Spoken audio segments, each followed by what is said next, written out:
Since Raymond Moody published Life After Life in 1975 and Kenneth Ring Life at Death in 1980, the expression near-death experience has been a part of our vocabulary.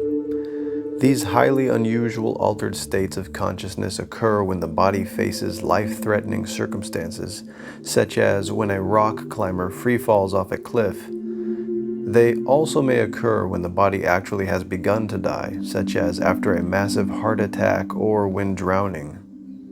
The broad outline of a near-death experience, NDE, includes the sensation of rapid travel through a tunnel, sometimes accompanied by voices, songs, or music.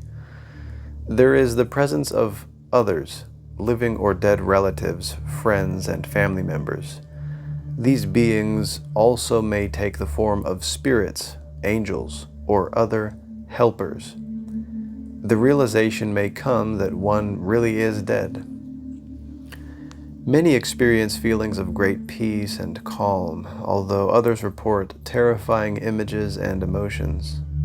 Some experience a life review, the organized and rapid recollection of personal memories ending at this present moment.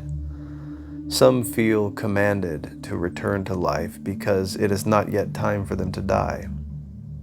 The NDE may climax with a merging into an indescribably loving and powerful white light that emanates from the divine, holy, and sacred.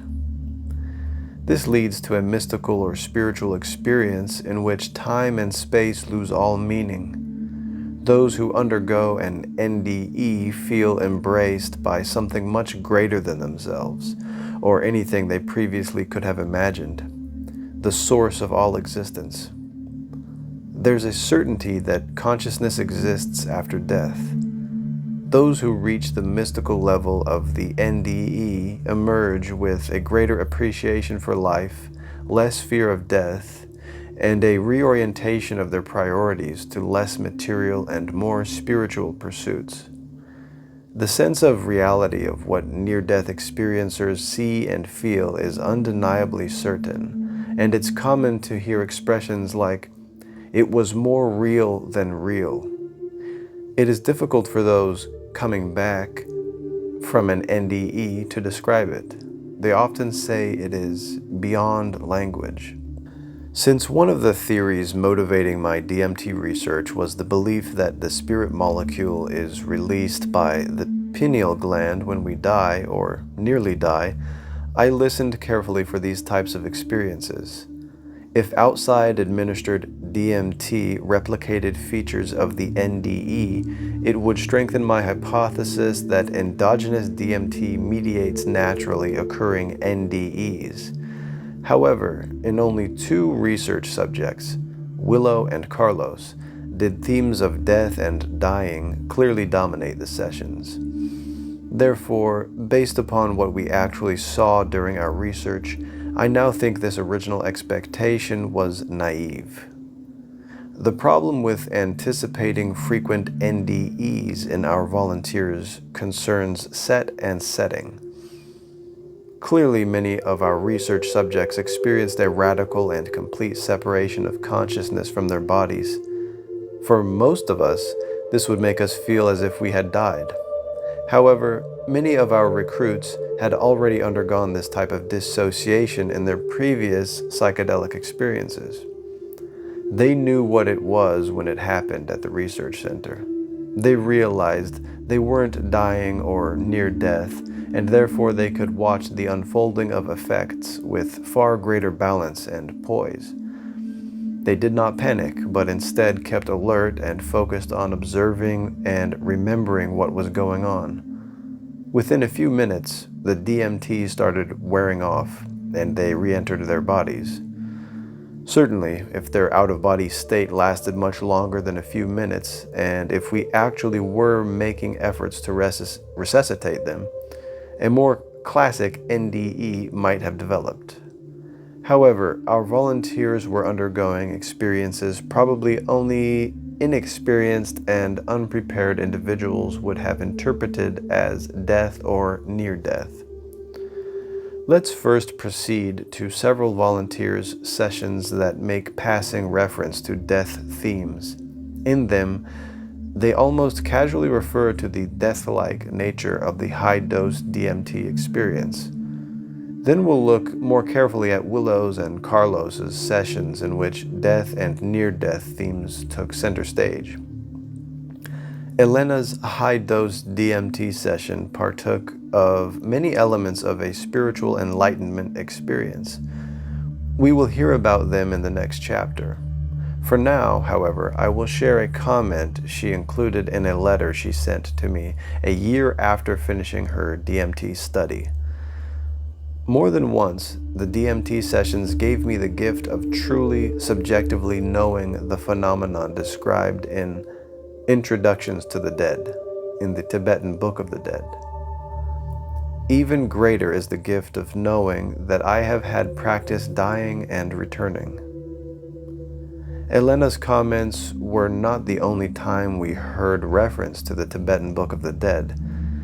In this centuries-old text, Tibetan Buddhist practitioners have charted out the various bardo states that one enters along the path from dying to rebirth into one's next life form. Bardo is sometimes defined as intermediary state, that is, between life, death, and rebirth. Many descriptions of the bardos echo unerringly reports gathered from those who have had an NDE. Sean, whose spiritual enlightenment experience we also examine closely in the next chapter, made this remark on one of the days he helped us develop the dosage schedule for the tolerance study. It's so far out, so weird, so out of control. You have to learn something. I think I've learned what it's like to die, to be completely helpless in the throes of something. That's been helpful. Eli, whom we met in chapter 12, wrote to us after his first high dose of DMT. Stunned, I felt myself holding back. I relaxed and the environment began to change noticeably. I knew I was going through the first bardo of death, that I had been there many times before, and it was okay. This is just like the last time, I thought. Enough continuity with my waking consciousness gave me this thought next. But this is my first time crossing over. I concluded I had broken out of time and space and either was experiencing my normal pattern of dying or was connected to a time in the future when, once again, I will know this is the time I was in. Back then. Now. Some months later, in another study, Eli said, I no longer fear death. It's like you're there 1 minute, and then you're somewhere else, and that's just how it is. So I think it had that effect. These experiments are helping me in my reading of the Tibetan Book of Living and Dying. I know what it's like to be totally free. Joseph, a 39-year-old Italian Native American businessman, also noted how death-like the DMT experience was. I think the high dose is like a death trauma. It knocks you out of your body. I could have tolerated death or some major physical leaping out of this plane type of experience under DMT. This would be a good drug for people in a hospice program or the terminally ill to have some acquaintance with.